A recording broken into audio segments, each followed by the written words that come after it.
Brian Acker. Now, Brian, don't get annoyed with me, but I want to talk about sovereign debt again. Again. Okay. Because the fear is out there. The newsletters I'm reading every day, just predicts the economies are falling like ninepins. The reason why I get upset is we talked about this literally 6 months ago. We did a whiteboard illustration. Deleveraging of companies. Exactly. Countries. And so and then we did our last video is sovereign debt is very risky. But let's go over it again. In the last 2 years, these countries have changed their balance sheets immensely, especially Europe, especially the UK. They've taken on massive amounts of debt to save their financial system, same as in the US.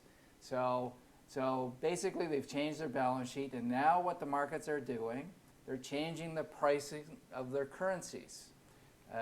We've long ago talked about it. This is why we made a decision back in 2002, by the way, of keeping all our clients in Canadian dollars. This is important. So, all right, now I accept that, and that was a good call. But as these countries try to deal with their balance sheets, there are riots in the street. Exactly, because as I said in previous videos, there's 3 ways to get out of it. Canada used all 3 levers, okay?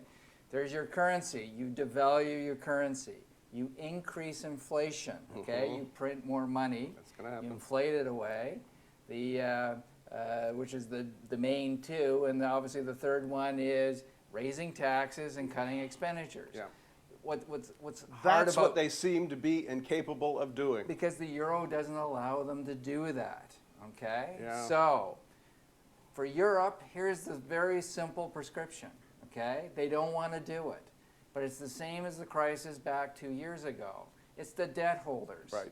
Can't the debt holders, they're sitting there collecting their interest payment. Everyone's going along. Higher and higher. You need to go after the debt holders. They didn't want to do it 2 years ago to save the financial system. The government bailed them out. Okay? This is crazy. And I would suggest we'd be in a new bull market, certainly for asset prices. We need to deal with the debt. I don't care how you deal with it. We can inflate it. We can try to pay it off, which ultimately is deflationary, or we can deal with the bondholders. I'm sure every bondholder, especially in Greece, would love 50 cents on the dollar, 80 cents on the dollar. I don't care what it is. But you know the argument against that. The banks are holding that debt, and you're pulling the props out from under the banks again. It'd be like when Lehman went down the drain, so say the newsletters. You're gonna have to support them anyway. So again, why have a decade or more of being Japan-like Well, I hear you. to pay it off to basically the bondholders?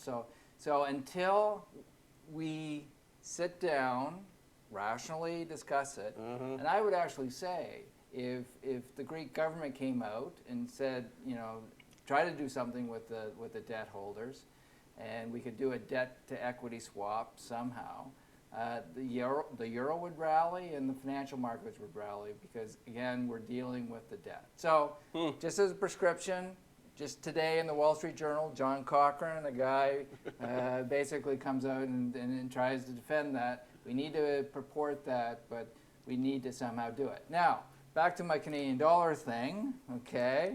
No one knows this because you're looking at your account in Canadian dollars. Yes. But if you look at the euro versus the Canadian dollar, this just goes back to the latter part of 2008 when the euro spiked up.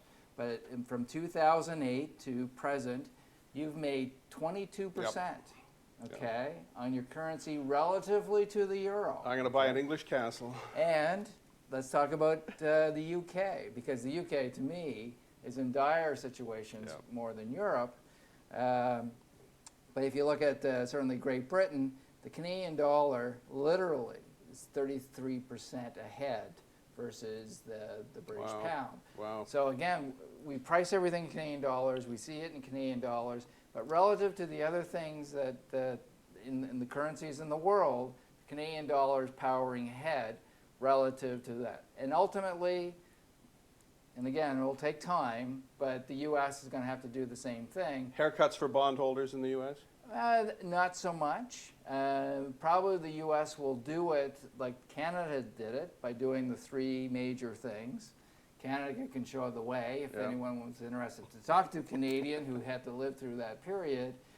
Maybe Paul Martin can go down and give a little class to the Americans how to do it.